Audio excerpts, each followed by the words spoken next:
May I call on Serbia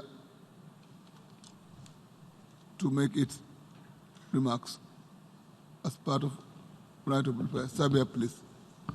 Thank you, Mr. President. Mr. President, my delegation would like to exercise its right of reply in response to the statement made today by Prime Minister of the Republic of Albania, Mr. Edi Rama. Mr. President, as member states of the United Nations deliberate during this general debate about problems and challenges that the international community is faced with, let me underline that the consolidation of international peace, security, and stability continue to be the priority for the Republic of Serbia as well. In order to achieve these goals, my country invests maximum efforts in achieving stabilization and reconciliation and strengthening regional cooperation. In this regard, our joint approach and vision of the Balkans working together has been widely acclaimed. Despite these efforts, we have once again witnessed an attempt by the Prime Minister of Albania to mislead the United Nations member states when speaking of Serbian autonomous province of Kosovo and Metohija as an independent state. For the sake of truth and clarity, I would like to underline the following. First, Kosovo is not an independent state and is not a member of the United Nations. Albania was the only delegation during this general debate who called for the recognition of the so-called Republic of Kosovo, contrary to the international law and the principles on which this organization, United Nations Charter, and United Nations Security Council Resolution 1244 are based. Second, in accordance with the legally binding UN Security Council Resolution 1244, Kosovo and Metohija is the autonomous province within the Republic of Serbia under the administration of the United Nations Interim Administration Mission in Kosovo, UNMIK. Third, all outstanding issues within the process of the normalization of relations between Belgrade and Pristina were discussed within the dialogue conducted in Brussels with the facilitation of the European Union. However, due to the continuing unilateral moves made by Pristina, including imposition of 100% tariffs on all goods from central Serbia, the dialogue has been stalled since last November.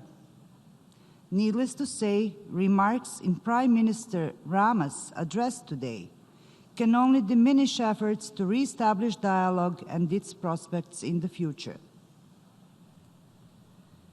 Mr. President, the Prime Minister of Albania today mentioned the word genocide in connection with Kosovo Albanians in late 90s. Abusing this term is nothing but playing games with international law and an attempt to misinterpret the conflict which affected all communities in Kosovo and Metohija and does not contribute to the climate of dialogue and reconciliation efforts.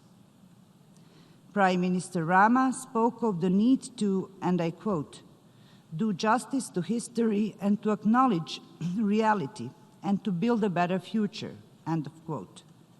But in his version of reality, he forgot to mention the 200,000 Kosovo Serbs who continue to be internally displaced 20 years after the conflict, without basic conditions to return to their homes in Kosovo and Metohija.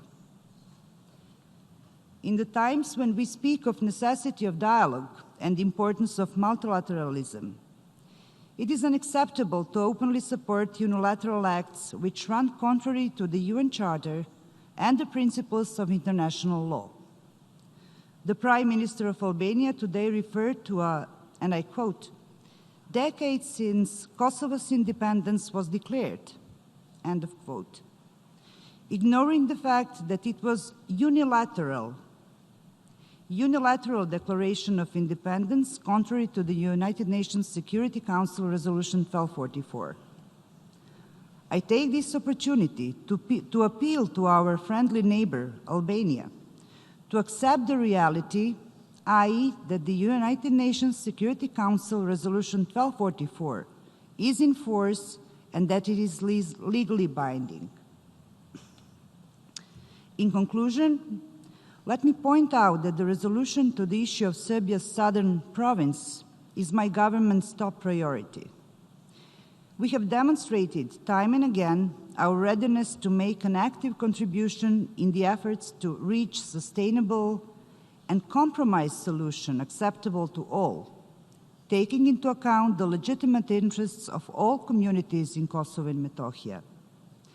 Let me be clear and stress once again that Serbia will continue to use all diplomatic means in order to preserve its sovereignty and territorial integrity.